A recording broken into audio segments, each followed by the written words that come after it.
안녕하세요. 예, 1월 10일입니다. 자, 회계학 25학년도 가장 최근에 작년에 친 문항에 대해서 풀이하는 시간을 갖도록 하겠습니다. 자, 늘 이런 양식으로 각 과목별로 하죠. 25년 1, 3월 이 세 과목을 하게 되어 있습니다. 우리가 10개 과목으로 커리큘럼이 나눠진다는 건 다 알고 있습니다. 그 중에 이제 회계학인데요. 회계학 비중이 매년 최근 높아지기 때문에 더군다나 25학년도에는 점수가 6문항 이상이 나온 거죠. 세무회계도 회계하고 관련이 되고, 그리고 교과교육학에도 소문항으로 회계사항 거래 이렇게 물어보기도 하고, 그래서 갈수록 비중이 높아지기 때문에 회계학에 대해서는 작년에 인강을 열심히 했습니다. 11주였는데 보강도 해서 12시 3주 이렇게 될 겁니다. 그래서 인강으로 일단 제공을 해드리고, 취지는 합격 설명에서도 얘기해 드렸지만 회계학에 대해서 1월 달부터 꾸준히 자기 걸로 좀 만들자. 양이 많습니다. 전체 작년 페이지로 보니까 보충 자료가 한 7, 8번까지 있고, 전체 페이지가 11주 이상에서 600페이지가 넘더라고요. 거의 600페이지, 574페이지 정도 되던데 양이 많기 때문에 좀 벅찹니다. 그래서 역대 기출문제하고 각종 고시에서 회계사 세무사라든지 다른 시험에서 간세사라든지 재경관리사라든지 등등의 예제들이 다 수록되어 있습니다. 그래서 그걸 자기 걸로 만드는데 처음 공부하는 사람들은 좀 부담스럽죠. 그래서 인강으로 전체를 보시고 분량을 체크해서 1월 달부터 꾸준히 계획적으로 강의를, 인강을 듣기를 바랍니다. 그리고 작년에 강의가 당연히 할 수 없었겠죠. 25학년도 기출문제는. 요거는 지금 이 시간에 다루도록 하겠습니다. 6문제 더하기 1문제인데 보도록 합시다. 그리고 이런 식으로 커리큘럼이 간다는 거 다 알고 계십니다. 되겠죠? 됐습니다. 자, 오늘 하는 요 25학년도 기출문제 있죠? 요거는 만약에 저와 같이 저와 같이 공부하신 분이었다. 안타깝게 합격을 못 하신 분이고 수업 들은 적이 있고 자료도 다 있고 이런 분은 요걸 먼저 들어도 좋겠고요. 그 외에 처음 공부하시는 분은 작년도 자료를 통해서 회계학을 보신 다음에 그 다음번에 지금 하는 요 강의 전체 페이지가 26페이지까지 되어 있는데요. 요거를 보시면 더 좋지 않느냐 이렇게 생각합니다. 그래서 자기가 판단하시고 순서를 정하시는 것이 좋겠습니다. 되겠죠? 다 요거는 늘 각 과목별로 시작할 때 나오는 거죠. 학교 설명회 좀 전에 할 때도 봤었지만 다 아는 내용이 되겠고, 지금 현재 1월 10일 현재 2024 3호까지 나와 있다는 거 보시면 되겠습니다. 작년 시험 2022 33호 아닙니다. 자, 됐고요. 5024 632 다 아시고요. 별표 3에 이제 요 관련된 회계학을 다루도록 한다. 이렇게 보시면 되겠습니다. 됐죠? 그래서 작년에 있던 자료에서 이제 추가되는 것만 해서 25학년도 출제 비율입니다. 3페이지 보시면 되겠고요. 회계학의 비중이 이렇게 높아지고 있다는 거. 6문항 22점. 세무회계의 감가상각비라든지 이런 계산하는 것까지 하면 더 되고 더 높아지고, 또 교과교육학의 서술형 5변인데 여기에서 2교시 서술형 5변에서 부분 문항으로 회계학을 또 다루고 있고, 그래서 상당 부분 회계학이 비중이 높아지고 있다. 그리고 요 안에 재무관리가 포함된다는 거 다 아시죠? 그랬을 때 재무관리 쪽에 재무분석, 재무비율 계산 문제가 올해 세 문항이, 그러니까 3개의 소문항으로 나왔다. 문항으로는 3군데에 걸쳐서 3문항에 걸쳐서 소문항이 하나씩 들어가 있다. 그래서 재무비율이 중요하죠. 매년 중요했는데 그렇게 나왔다는 거. 그래서 갈수록 회계학 비중이 높아지고 어려워지고 있다. 됐고요. 4페이지 보시면 늘 하듯이 원가 회계를 제가 먼저 하죠. 재무회계보다. 자, 그렇게 해서 개별 원가 계산에서 25학년도 함수 나왔고, 요거는 이제 제조기업 원가 흐름하고도 좀 관련이 되는, 이렇게 되겠습니다. 그래서 역대 2002학년도 기출문제부터 해서 22문항, 또 수많은 예제들 다루도록 하겠습니다. 요거는 읽어보시면 되겠고, 그 다음에, 6페이지입니다. 5페이지죠.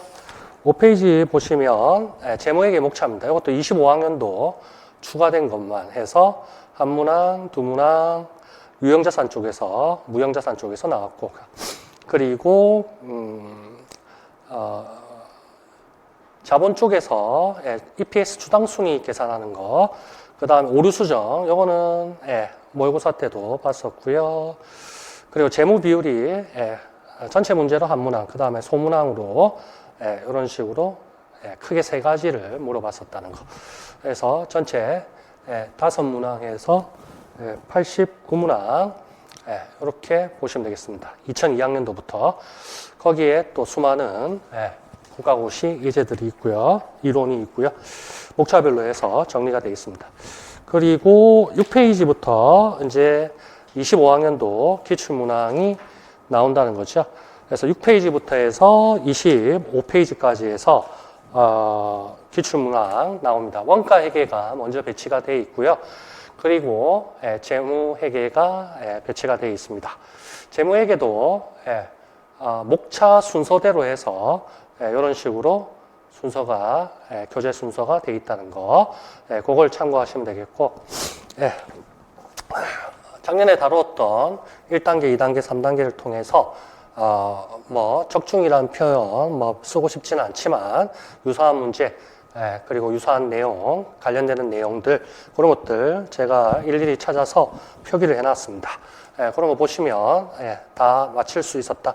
그래서 회계학이 제가 볼 때 저와 같이 1년간 1, 2, 3단계를 거쳐서 열심히 공부하신 분은 6문항 22점 다 맞을 수 있고, 그리고 감가상각 세무회계 문제도 다 맞출 수 있고, 그리고 여기 서술형 교과교육학의 5번의 회계상거래, 이것도 제가 강의를 나중에 다 찾아보니까 수업 시간에 두세 번 다 언급을 했던 내용이더라고요. 그렇게 해서 거의가 아니고 실수만 안 했으면 충분히 회계학과 관련된 거는 다 맞을 수 있었다는 거 이제 보여드리면 되겠습니다. 자, 갑시다. 6페이지, 7페이지 이렇게 되어 있고요. 다들 아시겠지만 이렇게 프린트 하셔가지고 양쪽으로 이렇게 보시길 바랍니다. 됐고요. 자, 갑니다. 회계학을 처음 하시는 분은 24년 강의를 먼저 듣고 25학년도 기출문항 풀이 강의, 지금 하는 강의를 후순위로 듣기를 권유드리고, 저와 같이 공부 몇 년간 하셨던 분은 순서는 크게 상관이 없겠습니다. 자기 걸로 다 아신다면. 자, 개별원가 계산과 관련된 테마고요. 25학년도 3교시 전공 B의 6번 문항이 되겠습니다. 살짝 보도록 하죠.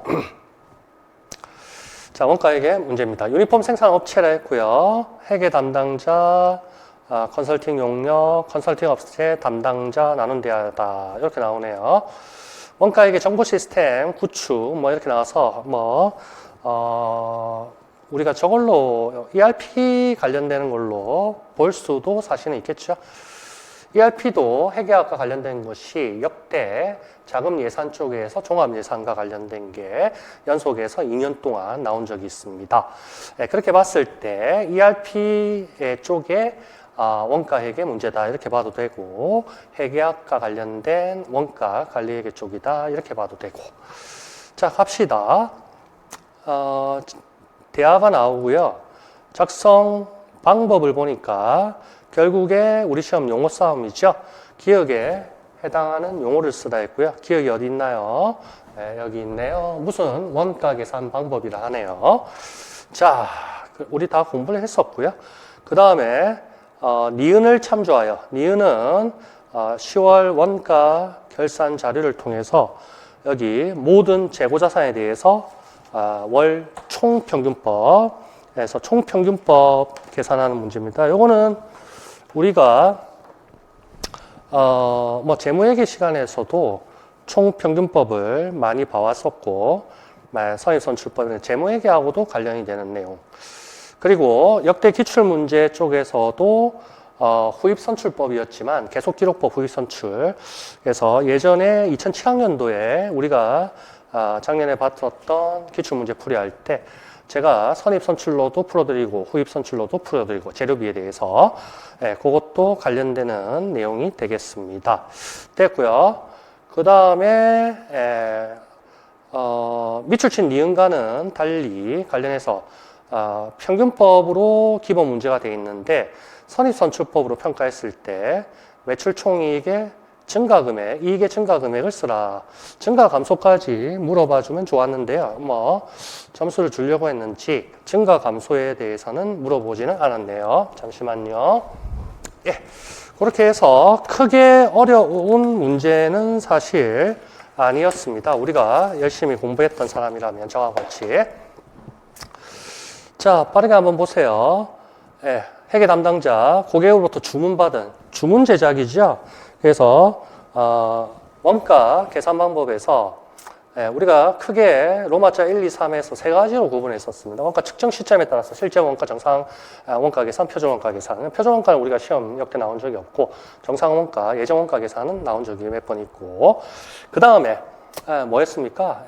원가 집계 방법에 따라서 개별 원가 계산, 종합 원가 계산, 그렇게 또 원가 계산 방법이 로마자 2번이 있었죠. 로마자 3번은 뭐였습니까? 제품 원가에 포함되는 범위에 따라서 전부 원가 계산이 있었고 개별 원가 계산이 있었고, 이런 식으로 해서 크게 세 파트로 교재에도, 작년 교재에도 다 있었고요. 좀 전에 개별이랬나요? 원가 집계 방법에 따라서, 재고자산, 그러니까 제품 원가에 포함되는 범위에 따라서 변동 원가 계산, 종합 원가 계산, 전부 원가 계산, 이렇게 나눴었죠. 그래서 교재에 다 있었고 설명도 다 드리고 모의고사에서도 뭐 각종 우리 2단계, 3단계에서 많이 풀어봤었고요. 자, 그렇게 했을 때 여기 주문이라는 얘기가 나오죠. 주문받은 제품, 그런 내용이 나오고, 그리고 작업 지시서, 이게 이제 작업 원가표 이렇게 해서 칠판에 그림도 그려드리고 했었죠. 됐습니다. 그래서 이러한 원가 계산 방법이라고 나오죠.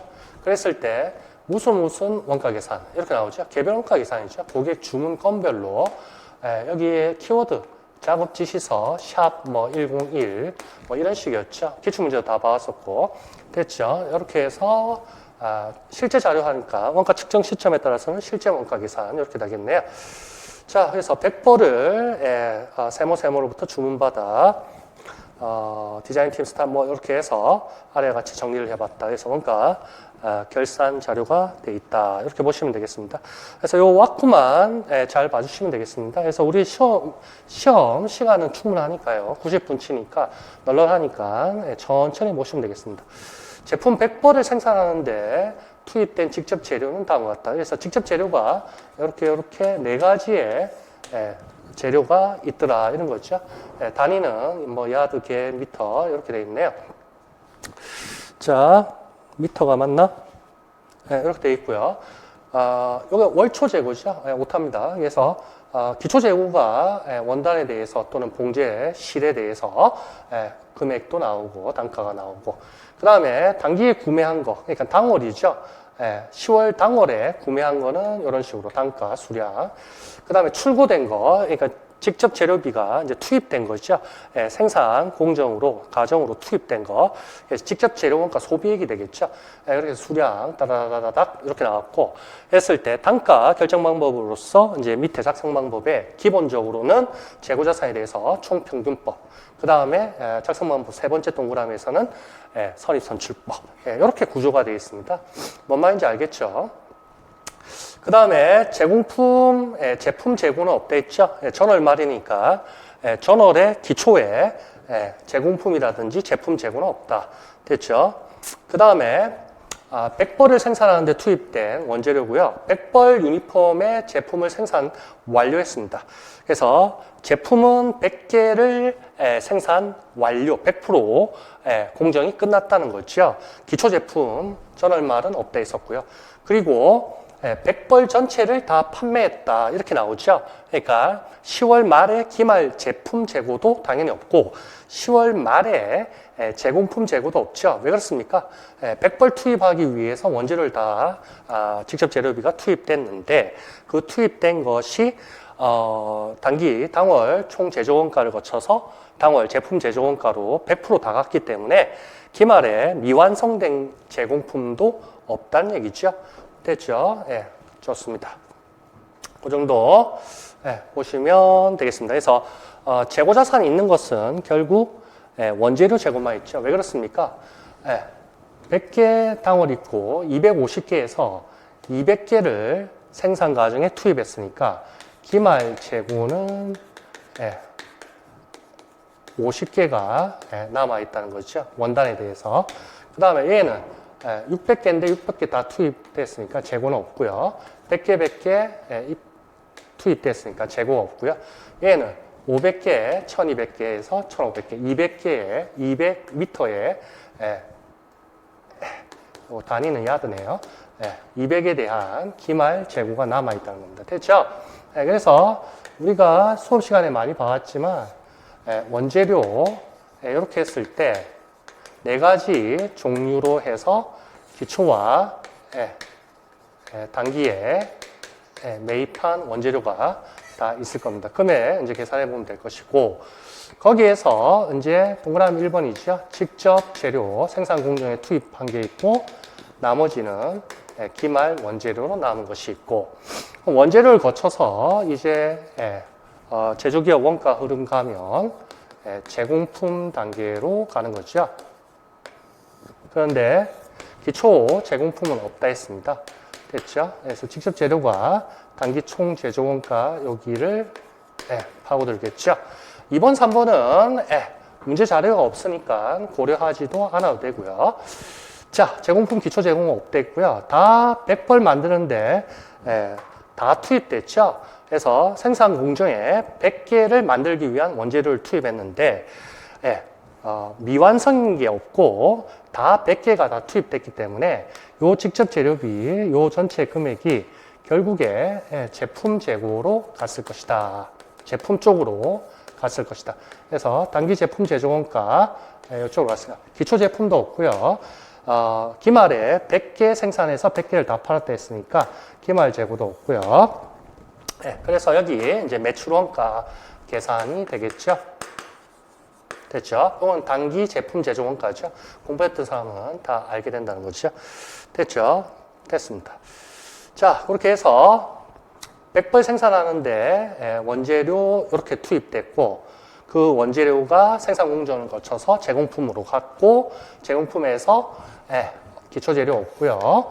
전체적으로 매출 원가 비용, 기말 제품 없고, 됐죠? 100벌 다 생산해서 100벌 다 팔았다 했으니까 되겠죠? 이런 식으로 된 겁니다. 그럼 요 와꾸만 잘 보면 되겠죠? 자, 가봅시다. 자, 모든 재고 자산에 대해서 월 총평균법을 적용한다. 이렇게 나오죠? 자, 그렇게 했을 때 직접 재료원가 생산 공정에 투입해서 단기 총 제조원가 요 금액으로 갈 애들이죠. 그러면 여기에 생산 출고, 그러니까 단기에 생산 공정에 투입된 거. 그럼 여기에 단가만 총평균법으로 해서 곱해주면 되겠고, 요거는 기초가 없으니까 고마 40이죠. 그 다음에 얘는 고마 20이 되겠죠. 기초 재고가 없으니까. 그 다음에 얘는 똑같죠, 단가가. 그러니까 의미가 없겠죠. 이런 식으로 해서 곱해주면 되겠습니다. 그래서 제가 뒷페이지에 풀이를 해놓은 게 있을 겁니다. 있습니다. 자, 8페이지네요. 8페이지 보시면 이런 식으로 계산을 해주면 되겠습니다. 자, 이렇게 하면 금액들이 나오겠죠. 자, 나오죠? 이건 제가 와꾸를 붙인 거죠. 자, 보이죠? 자, 계산만 실수만 안 하면 되겠습니다. 그러면 요거 2800 요거가 가장 중요하죠. 그랬을 때 총평균법으로 한다 했으니까 단기에 판매 가능 재고, 기초와 단기 매입한 수량 분모로 놓고 분자 쪽에 기초 재고액, 단기 매입액 이렇게 해서 계산해 주면 된다는 거죠. 그렇게 계산하면 280이 나온다는 겁니다. 그래서 풀이 과정은 제가 옆에 잘 적어 놨으니까 좀 이따 보시면 되겠고요. 그래서 이 문제의 핵심은 여기가 총평균법으로 했을 때 280이 나왔다는 거죠. 요거는 재고자산 할 때도 많이 봐왔었지만 빠르게 풀려면 이렇게 하면 되는 거죠. 단가 2,500, 3,000 그럼 총평균법 했을 때 단가가 2,500, 3,000 이렇게 가고요. 그리고 수량이 2대 3이죠. 사실은 수량이 이렇게 가니까 5칸으로 이렇게 나눴을 때 어디에 더 가깝겠습니까? 수량이 더 많은 쪽에 더 가까워져야 된다는 거죠. 그래서 3대 2 이런 식으로. 여러분 재고자산 재무회계 할 때도 제가 한번 보여드린 것 같은데요. 6, 7, 8, 2,800 요게 총평균 단가가 되겠다는 거. 근데 계산을 이렇게 이제 이건 우리 객관식 시간에 구해받는 것이 아니기 때문에 차근차근 이거는 이제 객관식 풀 때 시간에 구해받는다면 이렇게 할 수도 있을 거고, 그렇지 않다면 2,800을 총평균 단가를 구해주면 되겠죠. 100 야드, 그 다음에 150. 기초에서 25만 원이 되나요? 25만 원. 그 다음에 45만 원. 이렇게 해서 250만 원, 70만 원 이렇게 나눠주면 되겠습니다. 계산만 차근차근 해주시면 되겠죠. 그래서 저는 계산기를 이렇게 해서 계산을 해주면 충분히 나온다는 거죠. 됐습니까? 자, 이렇게 해서 직접 재료 원가는 58만 9천 원이 된다는 거 이렇게 해주면 되겠습니다. 됐나요? 자, 이건 이제 총평균법으로 해서 구한 겁니다. 그래서 모든 재고를 다 더하면 58만 9천이 된다.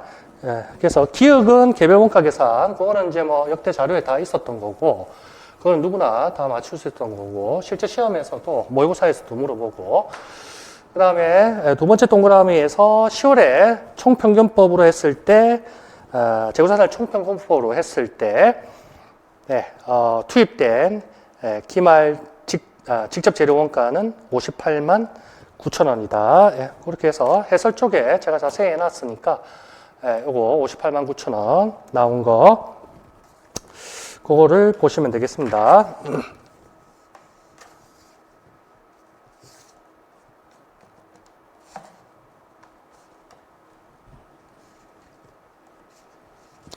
됐죠?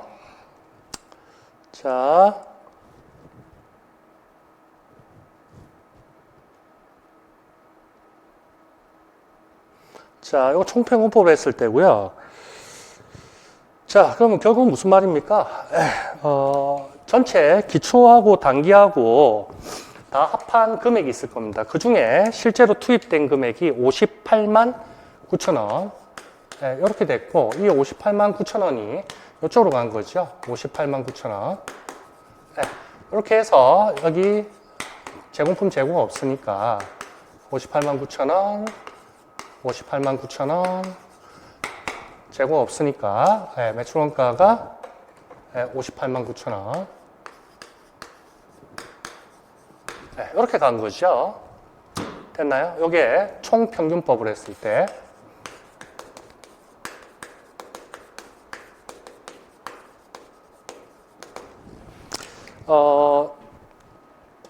전체 판매 가능 재고를 계산하니까 72만 9,400원 이렇게 나오네요. 이거 계산해 보세요. 기초하고 단기하고 다 합치면 729 사빵빵이 나옵니다. 이건 차근차근 계산하면 되겠죠. 자, 기말이 그러면 얼마가 나와야 됩니까? 140 사빵빵. 예, 이건 차근차근 해주시면 되겠습니다. 이거는 제가 또 다른 쪽으로도 설명을 드리기 위해서 얘기하는 겁니다. 그거 보시면 되겠고요. 그 다음에 선입선출법을 했다. 그러면 바뀌는 거는 원단에 대해서만 바뀌고 나머지는 바뀌는 게 없겠죠. 원단에 대해서 선입선출이니까 전체 투입된 200개에 대해서 매출 원가 쪽에 결국에 가야 될 것은 요 100개 2,525만 원 하고 그리고 100개에 대해 3,000원 30만 원 그래서 55만 원 이렇게 되는 거죠. 그래서 계산하면 58만 9천 원. 그래서 비용이 얼마만큼? 만 원만큼 선입선출법이 더 작게 되는 거죠. 비용이 됐나요? 그래서 선입선출법으로 한다면 58만 9천 원이 아니고 얼마가 돼야 된다? 57만 9천 원이 돼야 된다는 거예요. 총평균법이 아니고 선입선출로 하면 57만 9천 원. 매출 원가로 가는 것도 선입선출이라면 57만 9천 원. 비용이 더 작다는 거죠. 만 원만치. 그러니까 이익은 만 원만치 크다. 이렇게 나오는 거죠. 됐나요? 그래서 매출 총이익 선입선출법으로 했을 때는 평균법에 비해서 기말 재고가 아무래도 크겠죠. 왜 그렇습니까? 여기 단가를 보시면 단가가 지금 상승하고 있죠. 인플레이션 하에서 2,500, 기초에서는 2,500 단가였는데 3,000원으로 상승하고 있으니까 단가가 상승하는 인플레이션 상황에서는 선입선출법으로 평가한 것이 평균법으로 평가한 것보다 기말 재고가 크니까 매출 원가는 작을 것이고 매출 총이익은 클 것이다. 이렇게 되는 거죠. 됐습니다. 그것도 재무 얘기할 때 많이 봤었고요. 자, 그렇게 해서 이것도 차근차근 풀면 다 못 풀 게 아니다. 이렇게 보시면 되겠고 7페이지 이런 거는 하기는 싫은데요. 그래도 이렇게 1단계, 2단계 이런 식으로 나왔다는 거. 제가 찾아보니까 2단계에 여기 문제 10번 있죠. 이렇게 7페이지. 거기에 갈로 넣기에서 제가 개별 원가 계산을 이렇게 물어봤네요. 됐나요? 우리 시험에서 이걸 물어봤죠. 그래서 작년에 1단계 할 때 수없이 이론하고 문제를 풀어봤고 이런 식으로 해서 개별 원가 계산, 종합 원가 계산 다 정리를 했었죠. 그래서 뭐 뻔한 것들이었습니다. 그래서 생산의 형태 또는 원가 집계 방법에 따라서 제품 원가 계산했을 때 이렇게 나왔죠. 그래서 개별 원가 계산 이런 식으로 다 공부를 해왔던 겁니다. 됐죠? 그 다음에 8페이지에 이제 문제를 다시 복사해서 기출문제 25학년도 이렇게 해서 월초 재고 이거 5타고요. 자, 이렇게 해서 이런 식으로 투입된 직접 재료비 결국 단기 총 제조 원가로 가서 단기 제품 제조 원가로 가서 매출 원가로 비용 처리되는 게 총평균법이 선입선출보다 만 원만치 비용 처리되는 게 크더라. 따라서 이익이 만 원만치 총평균법이 선입선출법에 비해 적더라. 따라서 총평균법이 아니라 선입선출법으로 평가를 했다면 매출 총이익은 평균법에 비해서 만 원만큼 증가한다. 이렇게 답을 쓰시면 된다. 자, 9페이지. 이 표는 수없이 재무회계 공부할 때 많이 나왔죠. 총평균 단가 구하는 거. 아까 편법으로 빠르게 푸는 것도 계산해 드렸고요. 됐나요? 그래서 70만 원을 가지고 250개로 야드로 나눠주면 되겠죠. 그럼 2,800 나오고 됐고요. 그 다음에 요거는 왼쪽에 있는 표하고 똑같고 하나씩 설명해 놨습니다. 선입선출법이 평균법보다 투입된 원가가 만 원만큼 크다. 58만 9천 원이 결국 비용 처리, 선입선출은 57만 9천 원. 비용 처리된 게 만 원만큼 더 선입선출이 더 작다는 거죠. 따라서 이익은 만 원만치 더 크다. 이렇게 되는 거죠. 됐나요? 그 다음에 요거는 이제 다른 식으로 푸는 겁니다. 그래서 기말 재고, 두 번째, 세 번째 원재료는 재고가 없죠. 그 다음에 이것도 오타더라 내가 보니까. 요거는 프린트는 다시 해서 사이트에 올려놓겠습니다. 200입니다. 근데 요거 두 개가 같기 때문에 큰 의미는 없습니다. 계산값은 조금 달라지겠죠. 오타니까 큰 의미는 없습니다. 이게 이제 차이가 없잖아. 결국 차이는 여기 아닙니까? 그렇죠? 2,800하고 3,000의 차이니까 결국 단가 200의 차이죠. 50 야드에 대해서 그렇게 해서 10,000원만치 차이가 난다는 거다. 그래서 기말 재고가 어떤 게 더 큽니까? 선입선출이 기말 재고가 크죠. 기말 재고하고 매출 총이익은 정방향이죠.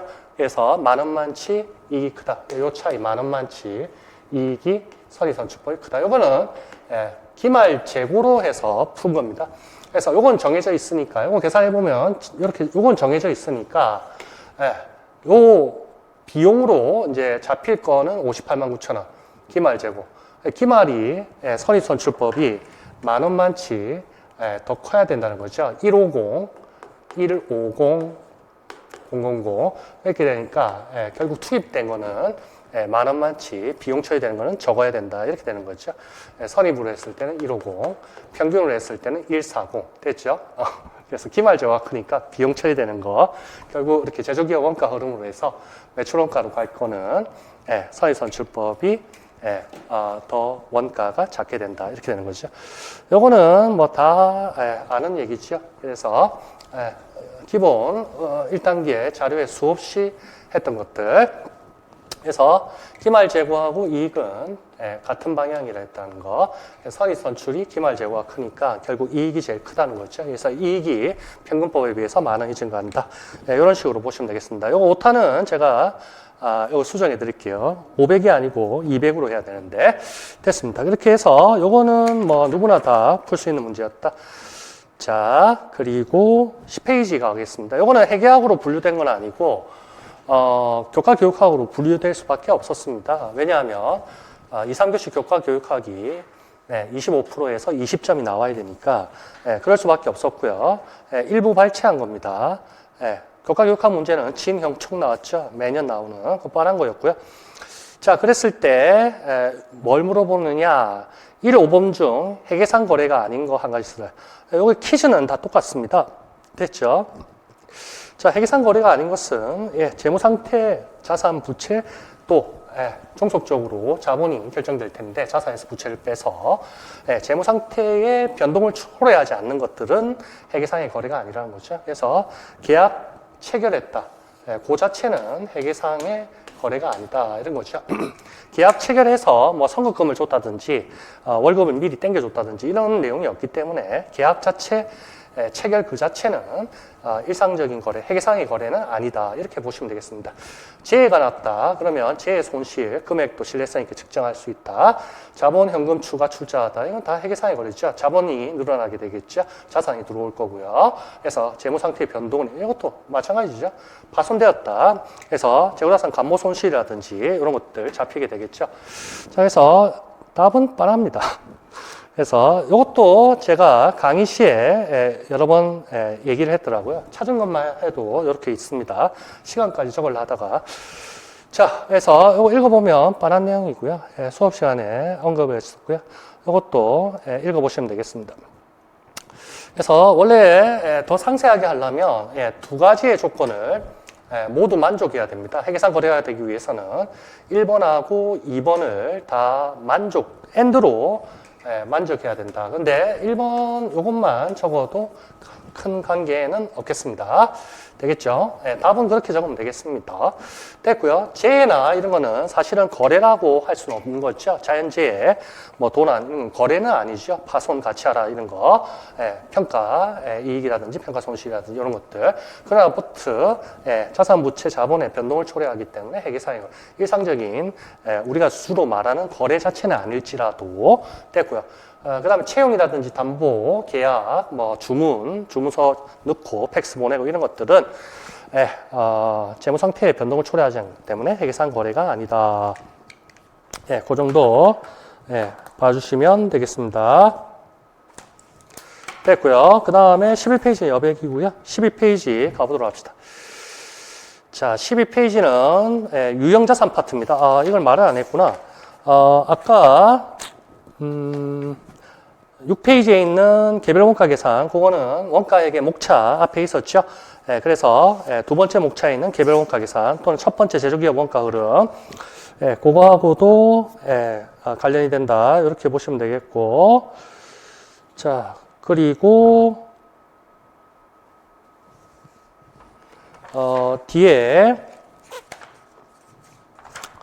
10페이지에 있는 2교시 5번 일부 발췌한 문제는 재무회계 쪽으로 가서 목차 5번에 기초 이론이다 이렇게 봐주시면 되겠습니다. 되겠죠? 5페이지 목차 보이시죠? 그런 식으로 해서 목차별로 진행이 됩니다. 자, 그랬을 때 12페이지에 있는 유형자산 그거하고 재무 비율 중에 총자산 회전율 그런 내용들 그거는 목차 재무 비율은 제일 밑에 있었죠. 그거하고 유형자산은 목차 6번이었죠. 그런 식으로 배치가 되어 있다는 거. 목차 순서대로 편집을 한 거다. 이렇게 보시면 되겠습니다. 자, 이렇게 했을 때 한번 보자고요. 어렵진 않습니다. 자, 1월 1일부터 12월 회계 기간이고요.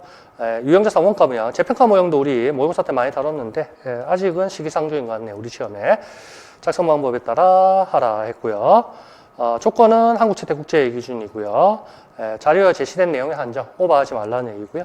작성 방법, 총자산 회전율이죠. 그래서 평균 총자산분의 매출액 분자로 해주시면 되겠습니다. 매태 이렇게 나오죠. 됐고요. 그리고 기초와 기말 총자산 동일하다 했으니까 뭐 굳이 나누기 할 필요는 없겠죠. 됐고요. 갈로 안에 기억에 해당하는 용어 적으라 했죠. 요거는 기억입니다. 해수 가능액이죠. 오늘 유형자산 손상액이 할 때 수없이 했었죠. 그렇게 봐주시면 되겠습니다. 답은 뭐 0.5에 총자산 회전율 나오고요. 해수 가능액 이것도 우리 교재에 제가 지금 자료에는 없지만 우리 1단계 회계학 교재에 수없이 있었던 내용이기 때문에 나중에 작년 자료 보시면 수없이 있었다는 거 다 아시리라 생각합니다. 됐고요. 그 다음에 이것도 뭐 원활상각이라든지 이런 거 교재에 뭐 수없이 있고요. 그 다음에 재무관리에도 총자산 회전율, 재무관리 쪽에서 다룬다 했죠. 재무비율은 수없이 있고요. 그 다음에 2단계 모의고사에서 총자산 회전율을 제가 한 2군데 정도에서 이론도 요약하고 질문도 던지고 했더라고요. 근데 뭐 총자산 회전율 계산하는 게 나왔죠. 마침. 그래서 제가 잘났다, 뭐 잘 찍었다 이런 말이 아니고 그런 말 하고 싶은 게 아니고 잘 따라왔으면 문제만 잘 읽으면 다 풀 수 있었다. 그래서 활동성 비율이 있죠. 그래서 유안수할에서 재무 비율이 크게 로마자 4번까지 나오죠. 그랬을 때 활동성 비율, 총자산 회전율입니다.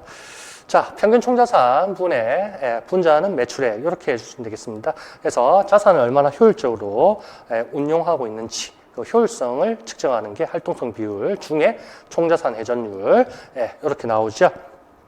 됐습니다. 그 다음에 뭐 ROI라든지 ROE라든지 이런 것들이 활동성 비율의 대표적인 것들이 되겠다. 됐습니다. 그렇게 봤을 때 요걸 한번 보지요. 지금 총자산 회전율을 구하라 하는데요. 총자산은 155만 원인데 요거죠. 교재에 다 있지만 총자산 회전율 몇 회냐 이걸 물어보고 있죠. 자, 이렇게 했을 때요. 여기에 이제 평균 총자산이 들어가야 될 거고요. 그리고 여기에 매출액이 들어가야 될 거고요. 그러면 여기 매출액을 어떤 걸 통해서 원가회계라든지 재무회계 우리 수없이 봤었죠. 매출원가 90%, 매출 총이익률이 10%다 했으니까 매출액은 100만 원이 되겠죠. 왜 그렇습니까? 손익계산서 구조 뭐 다 아십니다. 원가회계, 재무회계 뭐 엄청나게 했죠. 매출원가, 그 다음에 매출 총이익, 여기 뭐 기초 단기 기말할 필요 없고 이렇게 해서 매출 총이익 이런 식으로 나오죠. 자, 그렇게 했을 때 매출액 X인데요. 매출원가 90이라 했습니다. 그런데 매출 총이익률이 여기가 10%다 했죠. 그러면 매출 원가율은 90%라는 얘기죠. 매출액분의 매출 원가, 매출액분의 매출 총이익. 그럼 이게 100% 이래 되는 거 아닙니까? 그러면 X는 반하죠.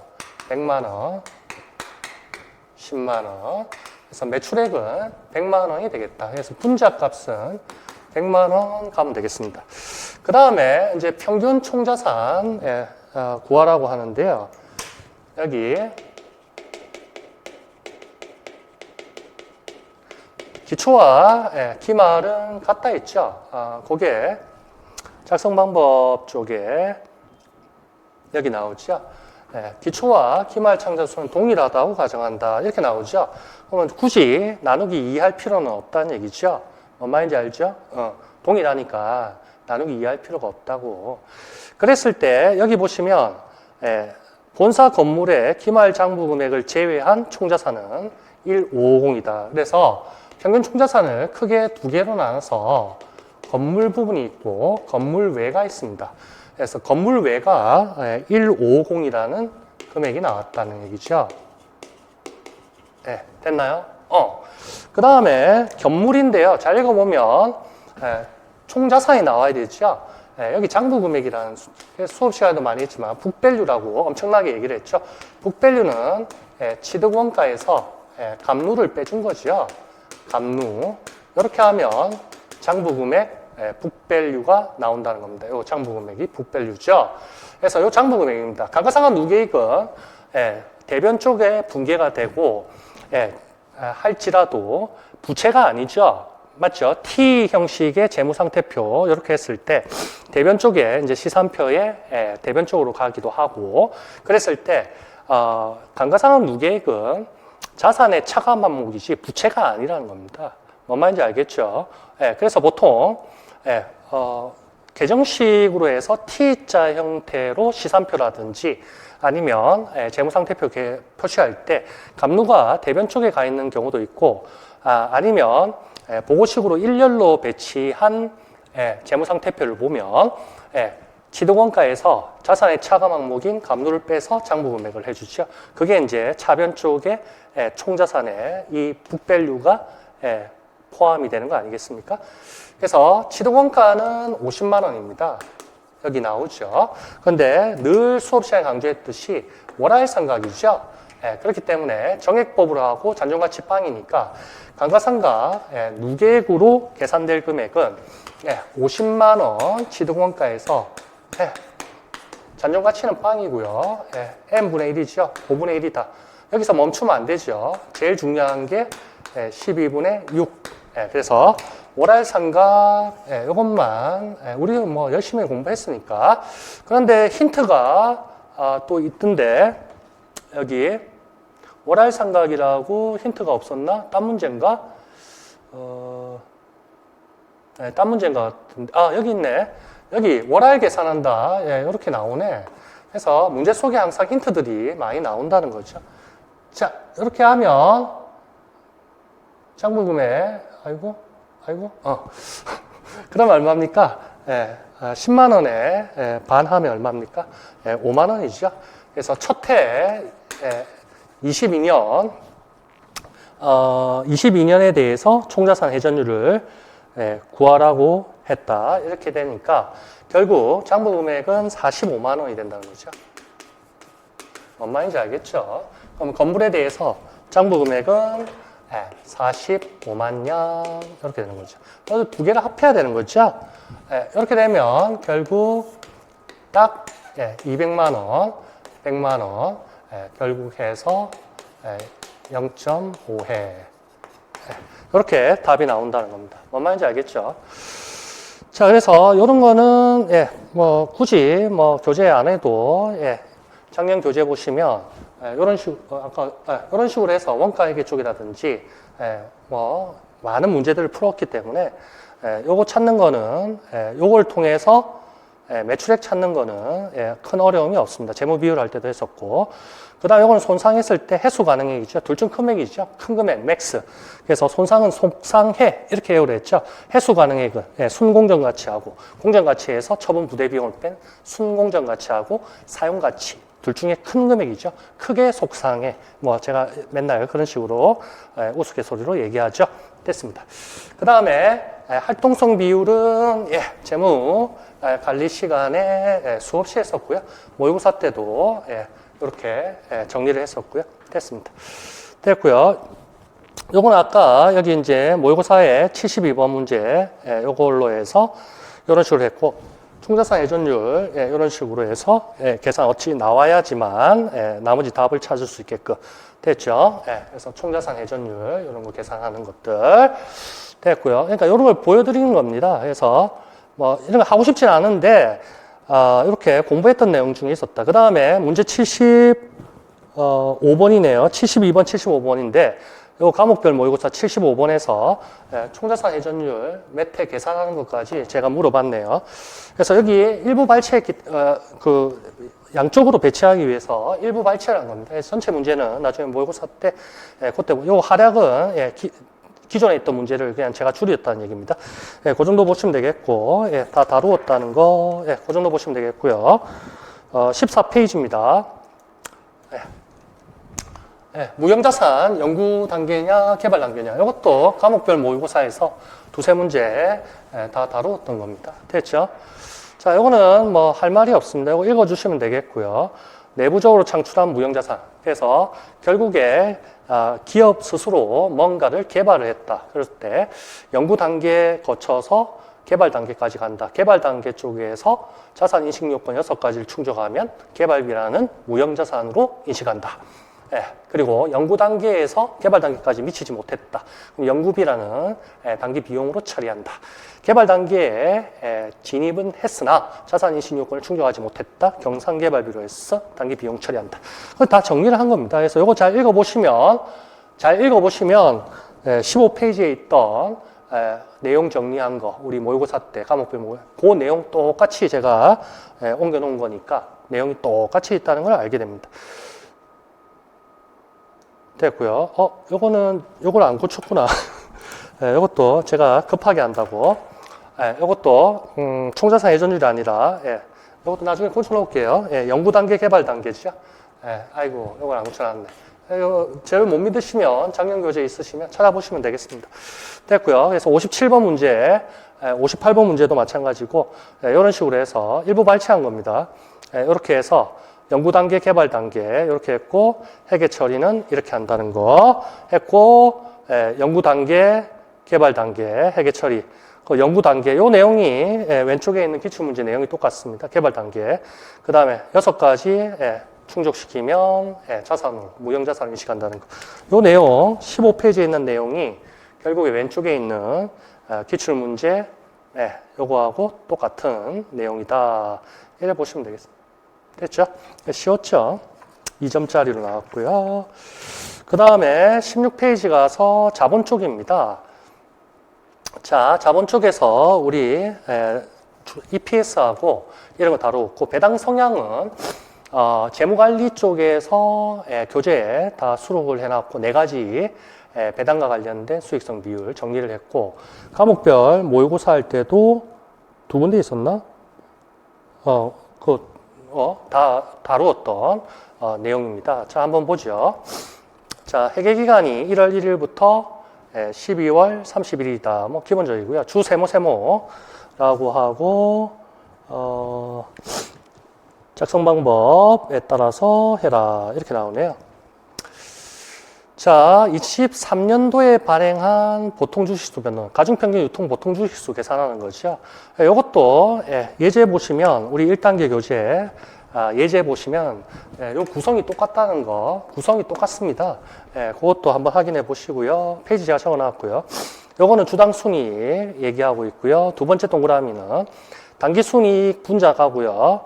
단기 순이익 분자 쪽에 가고 그리고 단기 순이익이 분모 쪽에 가야 될 것 같고 그 다음에 배당 총액이 분모 쪽으로 가고 이렇게 했을 때 100 나누기 1000 이렇게 해서 10% 이게 배당 성향이죠. 여기 좀 헷갈립니다. 됐죠? 그 정도 하면 배당 성향 됐고요. 우선주는 없다 했고요. 그리고 희석은 우리 시험에 안 나오고 기본 주당 순이익만 계산하면 되겠고 그리고 가중평균 유통 보통 주식수 쓰라 했고요. 월할 계산한다 이렇게 나옵니다. 이거는 뭐 어렵지는 않죠. 그래서 23년도 EPS 구할 때 가중평균 유통 보통 주식수 했을 때 기초가 많이 청주죠. 그래서 EPS 기본 주당 순이익 계산했을 때 가중평균 유통 보통주 식수, 보통주 단기 순이익 이렇게 했을 때 지금 이쪽을 물어보고 있습니다. 이쪽을 가중평균 유통 보통 주식수. 자기 주식은 제외해야 된다는 거죠. 유상증자는 신주 납입일 기준으로 해주고. 그럼 12,000주죠. 기초에 있던 거 12,000주. 여기는 12분의 12가 의미가 없고요. 그 다음에 유상증자 3,600주죠. 납입일 기준으로 하니까 가중평균으로 하면 4월 1일이니까 3개월 빼고 9개월 이렇게 해서 유상증자 공정가치로 발행하죠. 공정가치 미만 발행해서 어렵게 나오는 거는 다른 시험에서 나오고 알 필요 없고 자기 주식을 7월 1일 날 취득했죠. 그럼 요거는 마이너스가 돼야겠죠. 마이너스를 했나 플러스를 했나 내가 서식에 그냥 마이너스 했구나. 갈로 하지 말고 마이너스로 해서 2,400주 곱하기 12분의 7이니까 6이 되겠죠. 그 다음에 다시 자기 주식을 취득했다가 재발행을 했네요. 자기 주식은 목적이 재발행이나 소각 목적이 있는데 재발행했으니까 유통이 된다는 거죠. 유통이 된다는 겁니다. 시중에. 됐죠? 그러니까 1200주죠. 1200주 곱하기 9월이죠. 그러면 4분의 1이죠. 4개월이니까 3분의 1 이렇게 계산해 주면 되겠네요. 자, 이렇게 계산만 차근차근 해주면 되겠습니다. 그래서 이런 식으로 계산을 해주면 139빵빵주가 나왔다. 여기 계산은 차근차근 해보세요. 됐죠? 이렇게 하면 139빵빵. 그러면 여기가 결국 139빵빵주. 이렇게 해서 몇 주냐 했을 때 답은 139빵빵주로 분모에 이제 들어가면 되겠습니다. EPS까지는 안 물어봤죠. 자, 그 정도 계산하면 되겠습니다. 12,000주 하고요. 4분의 3, 뭐 하여튼 계산 차근차근 해보세요. 이 정도 하면 되고요. 그 다음에 요거는 EPS죠. 기억은 가중평균 유통보통 주식수 지표. 요거는 뭐 늘 수없이 했던 거니까 보통주 단기순이익 분자 가중평균 보통 유통주식수 분모 이렇게. 그러면 주당 10원이 된다. 단기순이익이 1,000원이고 만약에 100주라면 1,000 나누기 100이 되니까 주당 순이익은 10원이 된다. 이렇게 보시면 되겠습니다. 됐고, 니은은 배당 성향이 됐죠. 좀 헷갈리지만, 이렇게. 그래서 2단계 때 문제 73번 이쪽에서 했었네요. 그 다음에 재무관리 쪽에서도 이렇게 오른쪽 상단에 있듯이 이렇게 해서 정리를 했습니다. 그래서 이게 이제 재무관리 시간에 했던 내용이죠. 페이지를 제가 적어놨으니까 확인해 보세요. 못 믿으면. 배당 성향 이렇게 해서 결국 단기순이익 배당총액. 시험 문제에서 이거죠. 보통주밖에 없으니까 우선주 없어. 분자, 분모. 됐죠? 됐습니다. 그 정도 보시면 되겠습니다. 문제 자료에서는 배당금은 100, 그리고 분모 쪽에 단기순이익 1000, 그럼 10분의 1 되니까 0.1에서 퍼센트로 10% 이렇게 보시면 되겠습니다. 됐죠? 그 정도 보시면 되겠습니다. 요거는 이제 한 주로 나눈 거죠. 발행 주식수로 나눈 겁니다. 전체를 보통주 주식수로 나누면 주당 순위. 이것도 전체 배당을 주식수로 나누면 주당 배당은 그러니까 같은 내용이죠. 됐습니다. 이렇게 됐고요. 문제 73번 일부 발췌했는데요.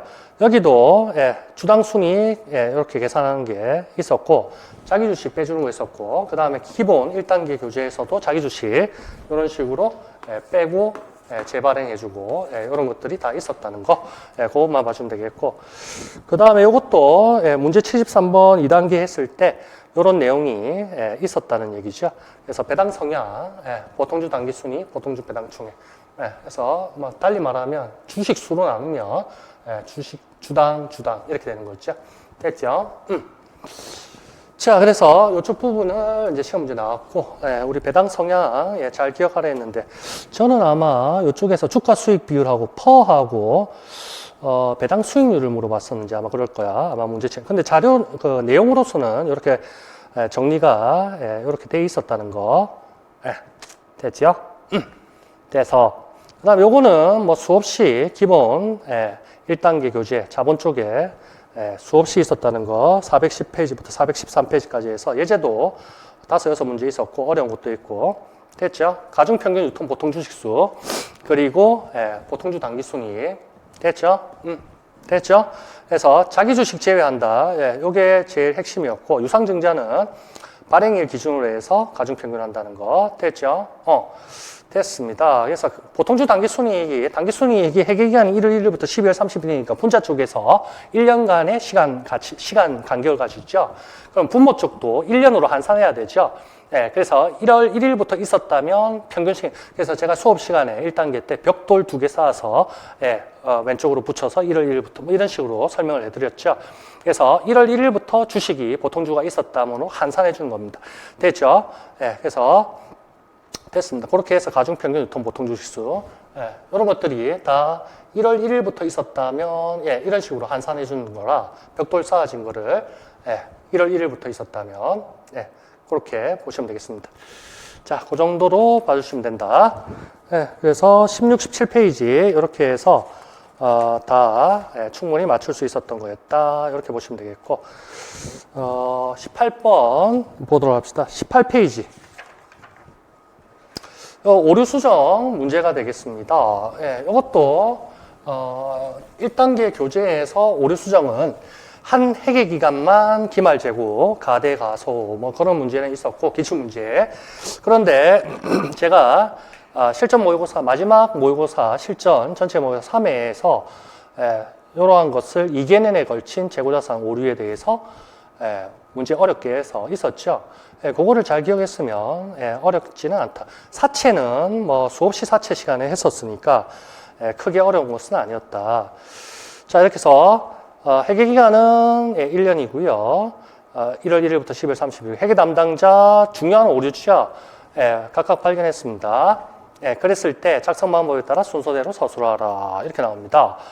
그래서 첫 번째 자료를 보니까 사채 관련해서 금융부채 관련해서 오류가 나오고 두 번째는 2개년에 걸쳐서 기말 재고 관련된 오류가 나옵니다. 회사가 다르네요. 주 땡땡이 있고 주 세모가 있고 자, 그렇게 했을 때 한국채택국제기준 그 다음에 사채 발행 금액은 단수차가 있으니까 현재 가치 할인하면 숫자는 약간 달라질 텐데 계산하기 쉽도록 가정을 950300으로 할 것 이렇게 문제에서 제시를 해주고 있습니다.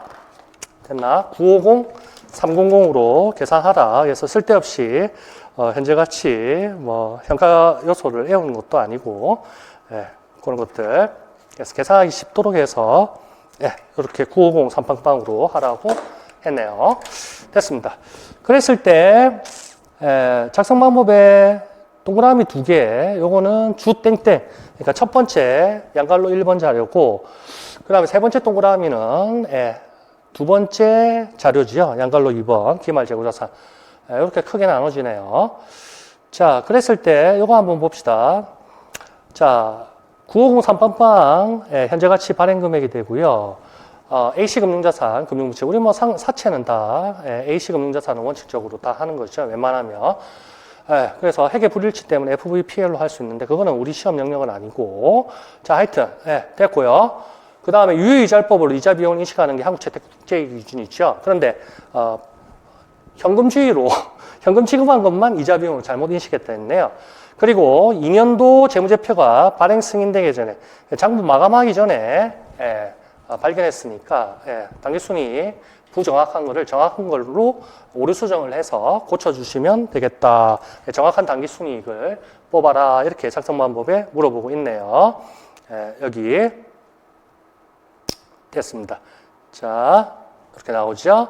그런데 22년을 물어본 게 아니고 23년도를 물어봤다는 거죠. 그래서 22년을 뜯어 고쳤고 장부 마감 전이니까 그 한 해 더 건너서 23년도에 인식할 정확한 이자 비용. 그래서 유효이자율법 삼각표만 그리면 끝나는 게임이죠. 됐습니다. 그랬을 때 요거 보시면 어떻습니까? 회사가 오류를 범해서 이자 비용을 현금 지급한 거 얼마입니까? 액면금액에서 표시이자, 액면이자 8%니까 8만 원만 이자 비용으로 오류를 범했다 이렇게 됐네요. 근데 정확한 걸로 하면, 정확하게 했으면, 오류를 범하지 않았다면, 이자 비용은 얼마가 됐겠습니까? 예, 첫 번째 연도 발행 금액인 9503 빵빵에 유효이자율 10% 곱한 95030이 되겠죠? 이렇게 됐나요? 이자 비용이 결국 15030만큼 차이가 났겠죠? 그렇게 보시면 되겠습니다. 옆에 좀 이따가 상하표 설명드릴게요. 그랬을 때 오류의 수정이 당기순이익 감소에 미치는 영향 쓰라 했습니다. 그래서 영향만 쓰라 했으니까 금액만 15030 이렇게 적어주셔도 되겠습니다. 15030만큼 어떻습니까?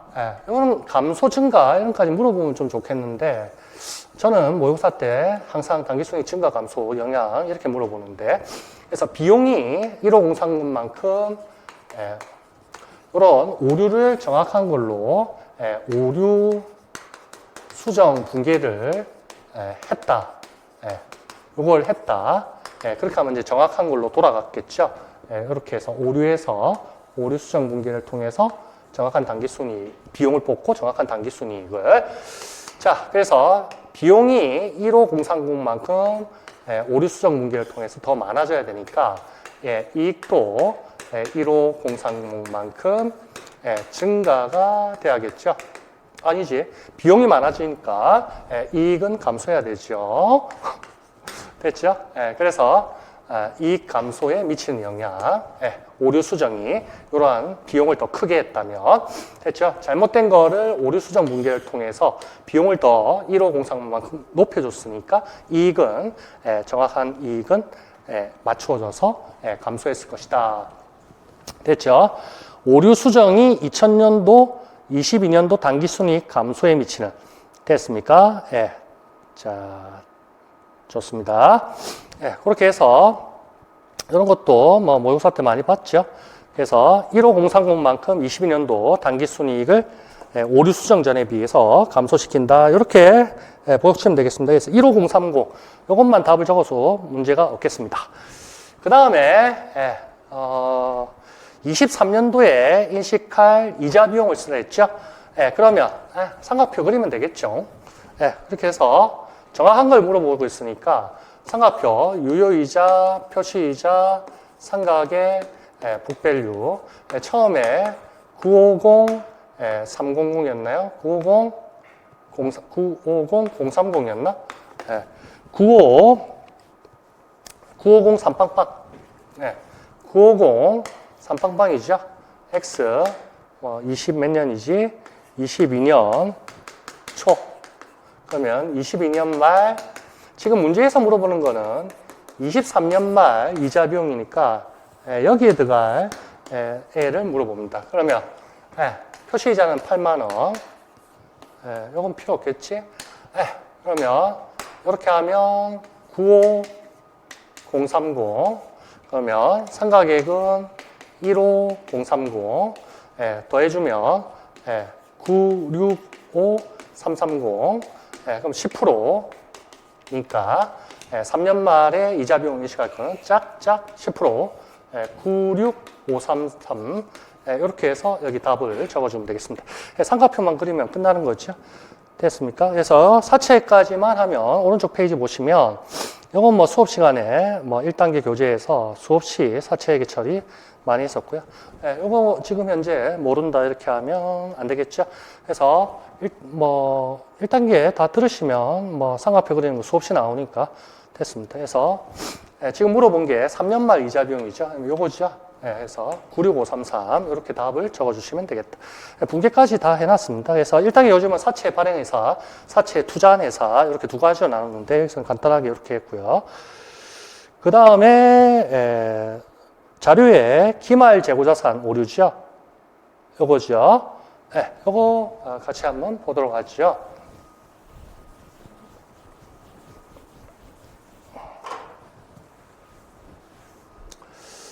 자, 요거는 주 세모고요. 물어보는 게 오류 수정 후에 23년도 당기순이익을 쓰고 그 계산 과정을 서술하라 이렇게 나옵니다. 자, 수정 전 당기순이익이 지금 물어보는 게 23년도를 물어보고 있으니까 X 23년도 수정 전에 당기순이익이 얼마라고 나옵니까? 오류 수정 전에 세모 23년도 당기순이익은 12만 원이다 나오죠. 23년도가 타깃이 되고요. 단기가 되고요. 12만 원이다. 이렇게 나온 거죠. 여기에서 오류 수정을 해서요. 오류 수정 분계를 하고요. 기존에 잘못된 거를 정확하게 돌리는 오류 수정 분계를 통해서 정확한 당기순이익을 뽑게 된다. 이렇게 되는 거죠.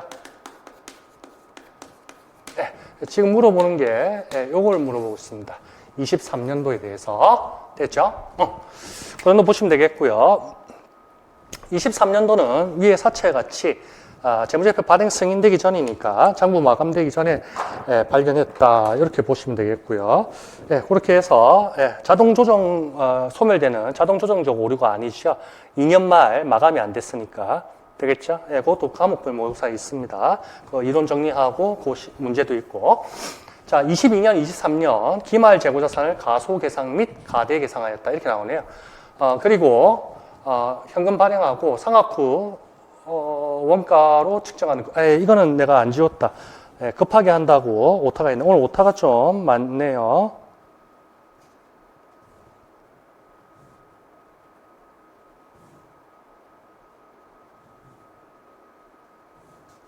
가소 계상하였다.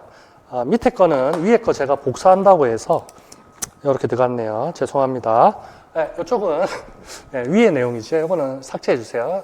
자료 출력하실 때는 제가 오타 수정해 놓은 걸로 하겠습니다. 위에 거 복사한다고 됐습니다. 자, 그래서 23년도 장부 마감 전에 발견했다. 이렇게 나오고 정확한 23년도 당기순이익을 구하라. 자, 이렇게 해서 문제가 구성되어 있습니다. 자, 어렵지 않습니다. 늘 해왔던 거고. 그럼 한번 보세요. X 22년에 어떻게 됐습니까? 기말 재고죠. 기말 재고가 3만 원만큼 잘못된 게 정확한 거에 비해서 3만 원만큼 기말 재고가 가소되어 있다는 겁니다. 22년에는. 그런데 이 기말 재고는 매출원가 계산할 때 23년에는 뭘로 되겠습니까? 기말 재고가 매출원가 계산할 때 기초 재고가 되겠죠?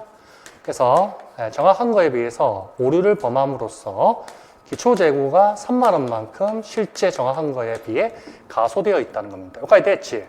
요게 첫 번째 요 내용이 되겠다. 요거죠? 그 다음 연도, 지금 단기죠? 요건 전기가 되고 요거는 23년 단기가 된다. 세무회사에서. 인마는 여기에 기말 재고가 정확한 거에 비해서 얼마만큼 가대되어 있다? 5만 원만큼 가대되어 있다. 이러한 두 번째 또 오류를 범했습니다. 요 오류 하나, 요 오류. 요거는 이렇게 기초로 매출원가 토스된다는 거죠. 됐나요? 자, 그렇게 본다면 어떻게 되겠습니까? 매출원가 계산할 때 기초재고가 3만 원만큼 가소되어 있다는 것은 결국 돌려서 말하면 요거는 뭐하고 같은 말입니까?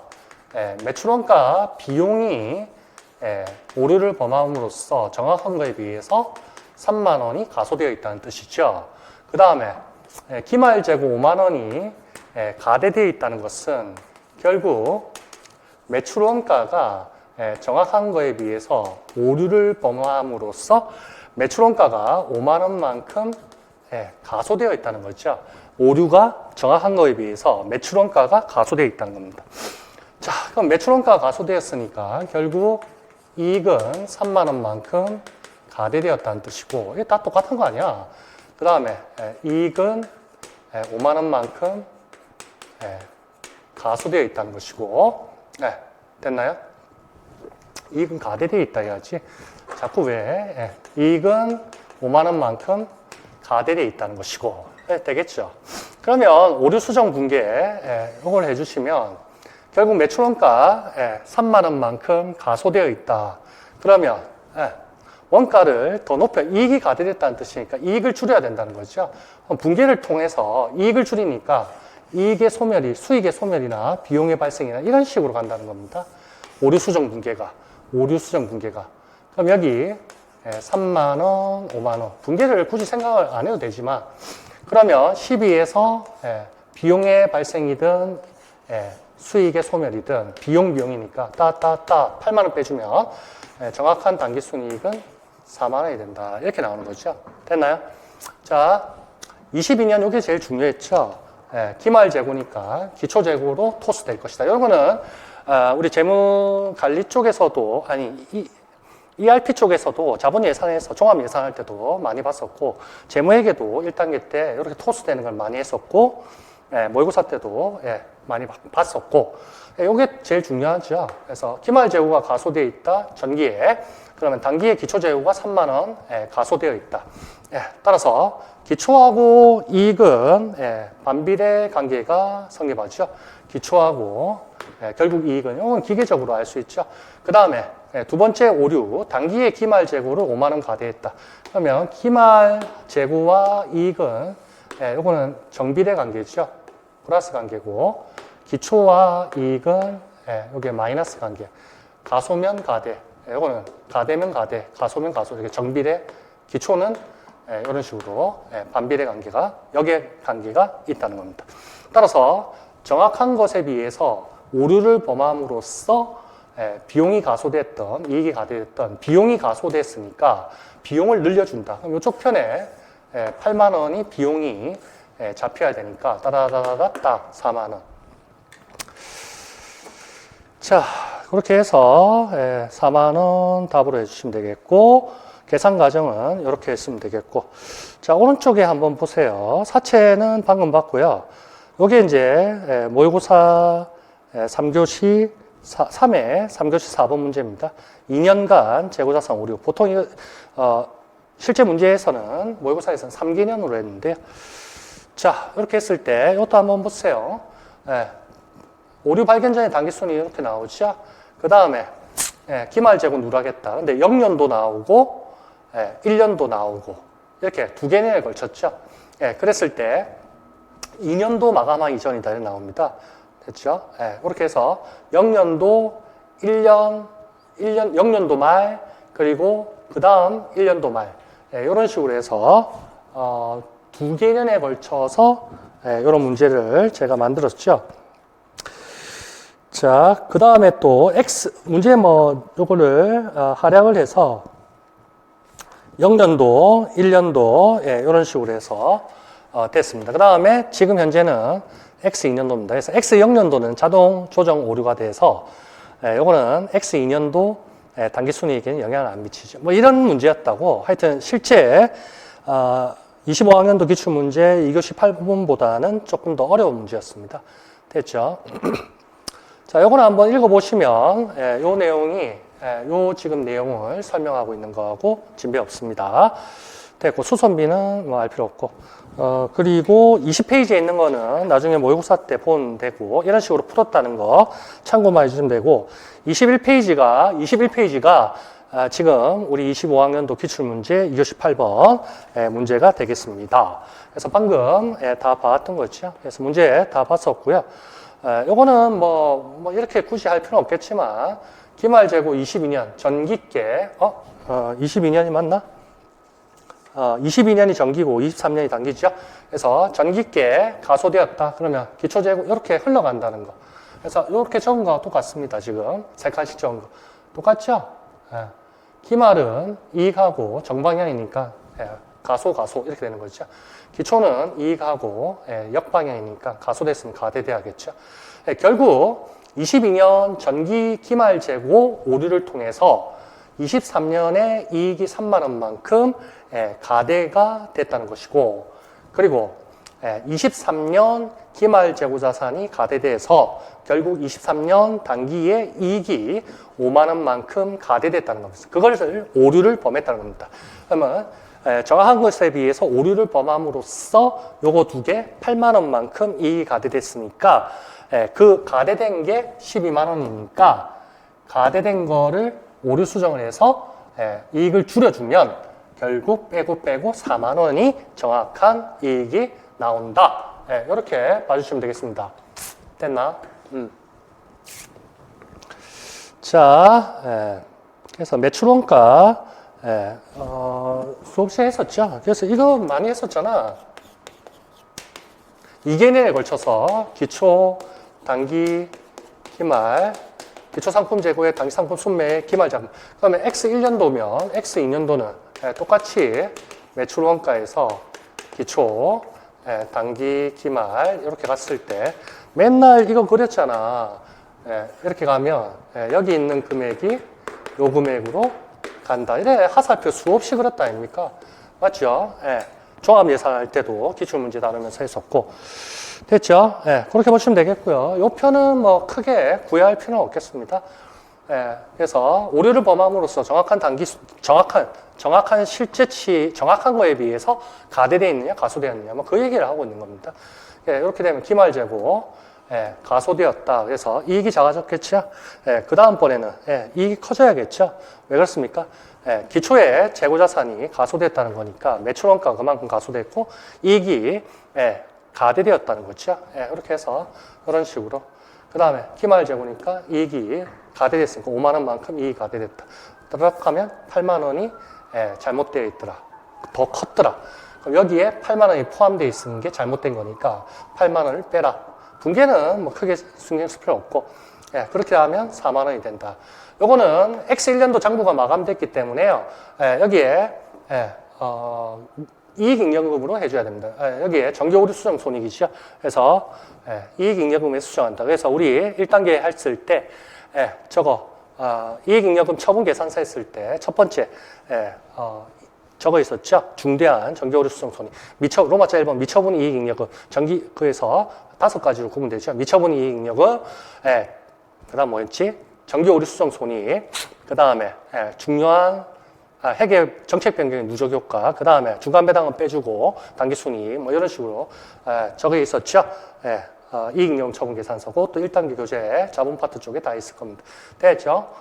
그래서 이거를 매출 원가로 해줄 수 없다는 겁니다. 그래서 노란색 비용이 아니라는 거죠. 그래서 노란색을 제가 맨날 비용으로 쓴다는 거 알죠? 그래서 요거 이렇게 됐다. 됐죠?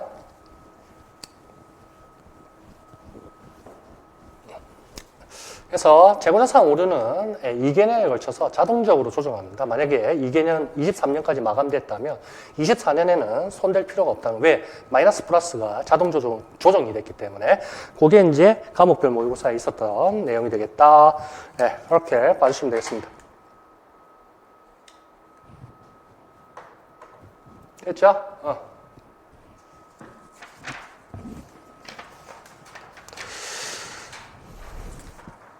그다음 마지막 문제네요.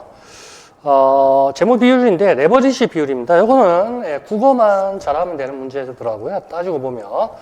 그래서 우리 재무 비율 쪽에 했을 때 레버리지 비율 해서 두 가지 있었죠. 안정성 비용 했을 때 제일 중요한 게 부채 비율하고 자기자본 비율. 그 두 가지는 늘 다루는 건데요. 이렇게 레버리지 비율이라고 또 출제자가 물어보고 있습니다. 자, 그렇게 했을 때 어떻게 하라고 설명서를 다 안내해 주고 있습니다. 그래서 국어만 되면 사전 다 맞출 수 있는 건데 뭐 크게 어렵지는 않는데, 근데 이거는 이제 공무원 시험 쪽에서도 레버리지 비율이 나오죠. 그래서 레버리지 비율 했을 때 분모 쪽에 자기 자본이 가고요, 분모 쪽에 총자산이 가고, 뭐 평균을 계산하면 평균 분모 분자 다 해주면 되겠고. 자, 은행입니다. 그래서 은행 쪽에서는 자산, 차변 쪽에 자산, 대변 쪽에 부채 자기 자본이죠. 그래서 고객이 예치한 보통예금, 저 같은 사람들이 은행에 얘기한 거 언젠가는 찾으러 올 거니까 기업 은행 입장에서는 빚이 된다는 거죠. 부채가 된다는 거죠. 다음 은행도 어디서 중앙은행, 한국은행으로부터 차입할 수 있겠죠. 차입금이 있을 수 있고, 그 다음에 여기까지 끊어서 이제 부채고 자본이고, 됐죠? 이게 자산이죠. 지급준비금, 한국은행의 통화정책 했을 때, 공제지 했을 때 지급준비율 있죠? 예, 그런 것들. 예, 이거는 자산이죠. 권리가 있는, 받을 권리가 있는 거죠. 예, 지급준비금, 대출해준 거, 예, 받을 권리가 있죠. 나중에 다 해소할 수 있겠죠. 예, 투자했네요. 예, 주식에 투자했다. 이렇게. 개를 한번 해보세요. 그러면, 예, 이런 식으로 해서, BS에서, 예, 자산 합계가 요거 읽어보면 되고요. 따다닥 500이 되겠네요. 네. 부채 합계가 450량이 되겠고 자기 자본 또는 자본 얼마 50. 이게 끝이네요. 그래서 500, 500 또이또이가 된다. 뭐 이거 아닙니까? 됐습니다. 이렇게 했을 때요. 자, 나머지 요거는 뭐 읽어보면 되죠. 요거는 큰 의미가 없고요. 여기 이제 어떻게 풀어라가 나오죠. 자기 자본으로 자산을 자기 자본으로 나눈 거. 자, 레버리지 비율.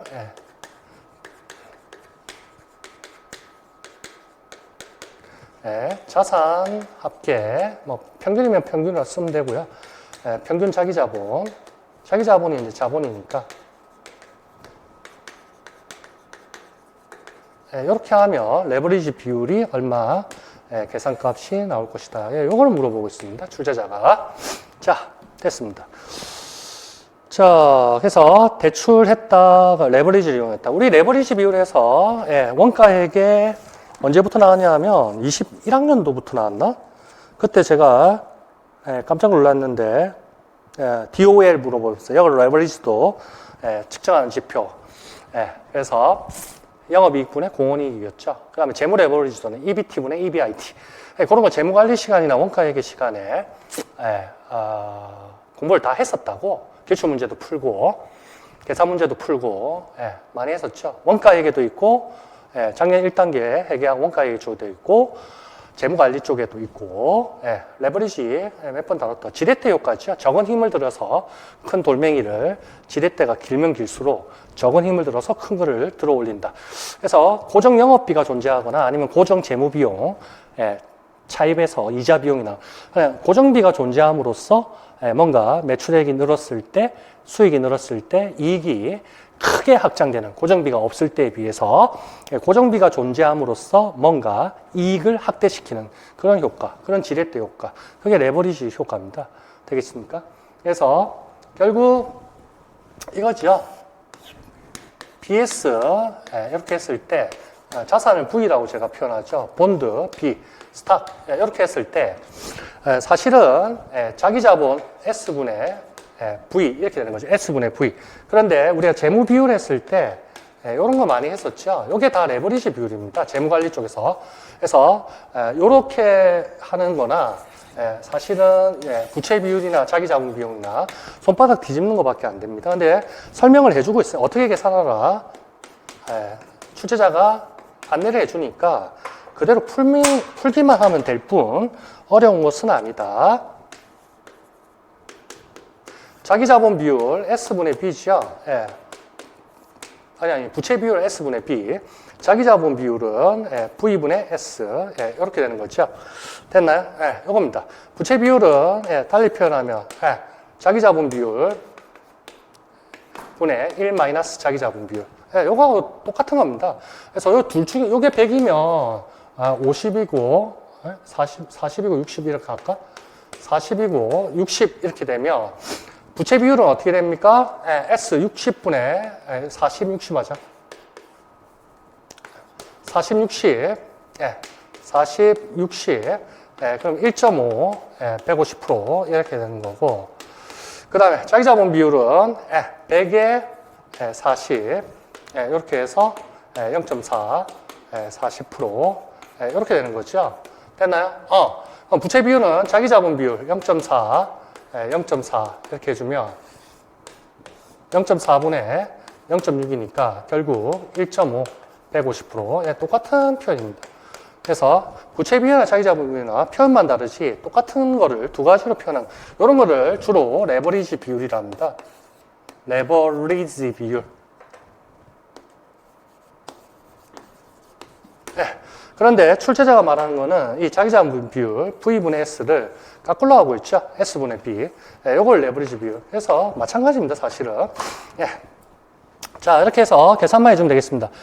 자, 기역에 해당하는 수칙을 적으랍니다. 기역. 계산한 레버리지 비율은, 예, 기역이다. 자, 얼마입니까? 자기자본 얼마? 50. 자산은 500. 아이고, 참. 그럼 얼마입니까? 예, 10이 되나요? 10이 되죠? 예, 그러면 두 가지로 표현할 수 있습니다. 10이면 1000% 이렇게 표현할 수도 있고 10배, 공무원 시험에서는 배로 이렇게 하기도 하고 둘 중에 하나로 표현해 주면 되겠습니다. 됐죠? 그래서 답은 이런 식으로 해서 적어주시면 되겠다. 됐나? 그 다음에 두 번째 동그라미죠. 지분의 평가를 통해 그 가치가 50원에서 100원으로 증가하였다. 자산의 합이 550원이 될 경우 A은행의 레버리지 비율. 똑같은 거 똑같이 물어보네. 요거는 주식에 투자한 거죠. 지분증권이니까 투자지분 상품이죠. 그래서 50에서 50이 증가했다고 나오죠. 50에서 100원으로 증가했다. 이렇게 나왔으니까 50이 더 증가해서 요게 100원이 됐다. 이 소리를 하고 있죠. 그럼 총자산은 550이 될 것이고 50에서 100원으로 50이 증가했다. 이렇게 나오죠. 그러면 이쪽도 얼마가 돼야겠습니까? 항상 대차평균 원칙이니까 이게 550이 돼야겠죠.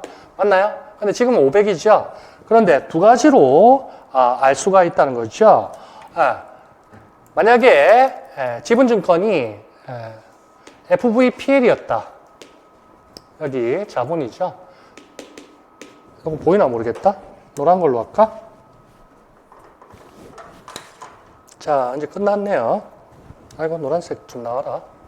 첫 번째, 당기손익 측정 평가, 당기손익을 인식하고 공정가치로 평가하는 FVPL 금융자산으로 주식을 분류했다. 됐죠? 공정가치 페어밸류, 프로피트 로스에서 당기손익. 그래서 공정가치 측정 당기손익 인식 금융자산 주식일 때 주식은 두 가지밖에 없죠. 그 다음 뭐가 있습니까? FVOCI가 있죠. FVOCI 금융자산. 이것도 1단계 제일 뒷부분에 있습니다. 자, 이거는 기타 포괄손익 인식 공정가치 측정 금융자산 OCI, Other Comprehensive Income 기타 포괄손익이고 공정가치 FV, Fair Value. 됐죠? 이렇게 두 가지로 분류할 수 있을지언정 어떻게 됐다? 만약에 FVPL이라면 가치가 50만큼 는 거는 이렇게 되죠. 단기손익으로 FVPL 금융자산 평가이익 이렇게 분개가 됐겠죠. 50 가치가 는 거 기존에서 50에서 이렇게 되고 여기는 FVPL 금융자산 아이고 이름까지 해야 되나? 50 이렇게 됐겠죠. 그러면 요거는 노란색 당기순이익이니까 당기순이익은 결국 자본의 구성요소죠. 자본을 5가지로 분류되죠. 자본금, 자인금, 자본조정, 기타 포괄손익 누계 당기순이익. 당기순이익이 결국 자본의 이익잉여금 쪽에 계속 누적되는 거 아니겠습니까? 좀 전에 당기순이익이랬나? 로마자 5번이면 기본이익이고 이익잉여금. 이익잉여금 안에 당기순이익이 이제 차곡차곡 누적되는 거죠. 여하튼 이 50이 여기에 플러스 50 자본 쪽에 이렇게 될 것이다. 이래 되는 거죠. 그렇게 해서 결국 100원이 될 것이다. 그럼 다다다닥 딱 550. 그러면 이런 식으로 하면 결국 어떻게 됐나? 자기 자본은 100이 되고 자산은 550이 됐다. 이 소리죠. 그러면 얼마가 됐다? 얼마야? 5.5가 되죠? 그래서 5.5배 이렇게 되고 요거는 얼마가 되나? 550 퍼센트 이렇게 5.5배 해도 되고 550% 이렇게 하면 되겠다. 됐죠? 만약에 FVPL 금융자산이라면 어떻게 됩니까? 이것도 분개를 하면 FVPL 금융자산 50 자산을 늘려줬고 그 늘어난 게 여기에 반영이 돼서 기존 50에 50이 합쳐져서 100이 됐다는 거죠. 그래서 자산 총계가 550. 그 다음에 여기 대변 쪽에 갈 거는 FVPL 금융자산 FVOCI지. FVOCI 금융자산, 여기는 기타 포괄 손익에 반영되는 거죠. FVOCI 금융자산 평가이 50. 요거는 기타 포괄 손익에 반영되니까 기타 포괄 손익도 자본의 구성요소 중에 노마자 4번에 기본후에 차곡차곡 쌓이죠. 여하튼 자본에 누적된다. 그래서 기존 50에서 플러스 50대에서 100이 됐다는 거. 따다닥딱. 그래서 전체 550에서 차변 대변이 맞게 된다. 그래서 딱딱 짝짝 550% 또는 5.5배. 이런 식으로 해주면 되겠습니다. 그래서 이거는 뭐 이런 거를 생각을 안 해도 이렇게 두 개 뭐 생각을 안 할지라도 회계 순환 과정 그거 하면 감이 올 텐데 그걸 안 할지라도 요거 보고 그 다음에 50 늘었다 했으니까 자산 50 늘었으니까 자본 쪽에 또 50이 늘어야겠지. 부채 쪽에 늘 리가 없을 거 아니야. 그러면 100분의 550, 5.5 그러면 5.5배 이렇게 하면 되겠고 퍼센트는 550%. 그래 답을 해주면 돼. 간단하죠? 요거 퍼센트 답을 써도 되고 배를 적어도 되고 관계는 없겠습니다. 됐죠?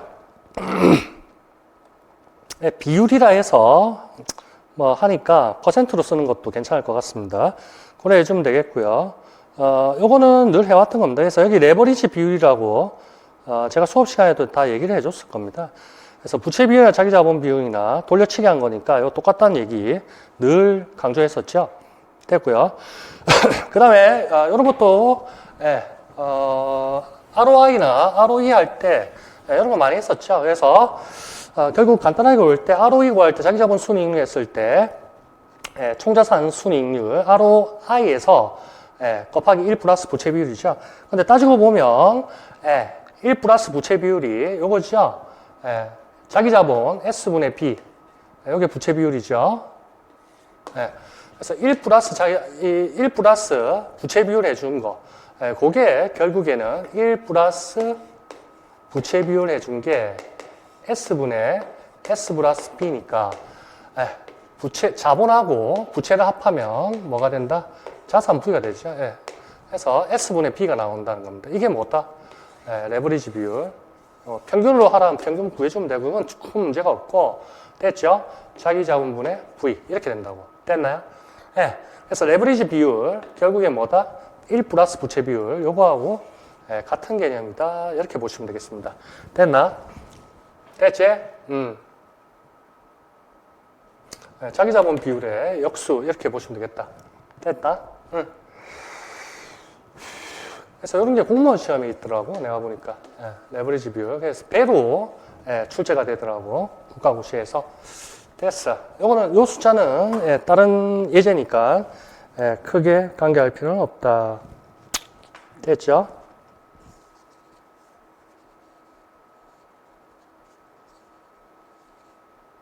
됐다. 그 다음에 24페이지, 25페이지는 그냥 안내를 해드린 겁니다. 거기 레버리지하고 해서 25페이지 보면 기출문제 나오고 해서 영업 레버리지하고 원가 회계 시간에도 있고 재무관리 시간에도 있고 그래서 이거 시험에 한번 물어봤었죠. 그래서 DOL에서 영업 레버리지 효과를 측정하는 지표가 되는 거죠. 그래서 EBT, 영업이익분의 공원이익 결국 원가 회계 시간 할 때 DOL의 역수가 안전한 비율을 했죠. 그런 것들까지 해서 공부를 많이 했었고 그 다음에 재무 레버리지는 EBT분의 EBIT 이렇게 해서 요 손익계산서 구조지요. 이렇게 해서 보시면 되겠다. 됐지? 더 상세한 거 뭐 설명하고 싶은데 뭐 굳이 할 필요까지는 없을 것 같다. 그 정도 보시면 되겠고 나머지 됐다. 그래서 이 문제는 뒤에 요 정리한 거는 큰 의미가 없습니다. 이거는 원가 회계 시간, 재무관리 시간에 다 있었고 기출문제 양쪽 그 관련돼서 옆쪽으로 있고 요거는 그냥 국어 문제입니다. 제가 볼 때 기출문제 이런 것도 다 필요 없고 그냥 국어 문제입니다. 국어 문제 됐죠? 이 정도까지 하면 25학년도 최근에 나왔던 기출문제는 다 풀었습니다. 그래서 조금 급하게 하긴 했습니다. 아까 좀 전에 합격 설명회 또 2시간 가까이 하고 자 일단 회계학 비중이 많이 높아졌기 때문에 작년에 했던 1단계 거의 700페이지? 600페이지 관련되는 거. 그거를 자기 걸로 1월달부터 꾸준히 하시고, 그리고, 오늘 25학년도 기출문제만 추가로 강의한 것은, 서로 관계를 판단하셔가지고, 들으시면 되겠고, 그렇게 해서 좋은 결과가 있기를 바라겠습니다.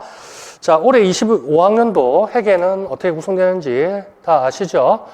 작년도 인강에다가 오늘 한 이 기출문제 풀이 강의, 요게 합쳐진 것이다. 이렇게 해서 교재도 작년 인강 누적본으로 해서 파일 올려놓을 테니까 한목에 출력하시면 되겠습니다. 자, 고생 많으셨고요. 1년 동안 열심히 공부해서 꼭 좋은 성과 이루길 바랍니다. 수고하셨습니다.